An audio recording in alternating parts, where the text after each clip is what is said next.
சாம்பார் சாதம், ரசம் சாதம், ஏன் வெரைட்டி ரைஸு கூட ரொம்ப பொருத்தமாக இருக்கிற சைட் டிஷ்ஷுன்னு பார்த்தீங்கன்னா, வாழைக்காய் உருளைக்கிழங்கு வறுவலுங்க. இன்றைக்கி மகாராஷ்டிரா ஸ்டைலில் வாழைக்காய் வறுவல் எப்படி செய்யுதுன்னு பார்த்துனாங்களா?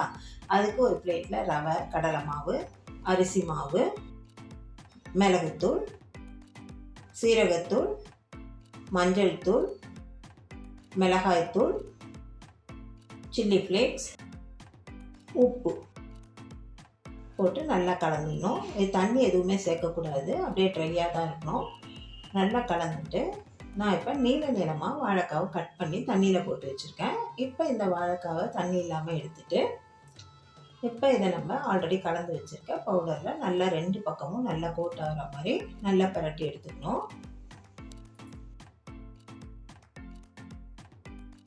பிரட்டி எடுத்து அப்படியே ஒரு பிளேட்டில் வச்சுக்கலாம். ஒரு தவா வச்சுட்டு அதில் எண்ணெய் ஊற்றிடலாம். எண்ணெய் காஞ்ச உடனே இந்த நீளமாக நம்ம வச்சுருக்க வாழைக்காவை எடுத்து அதில் போட்டு நல்லா 2 பக்கமும் செவக்க வறுக்கணும்.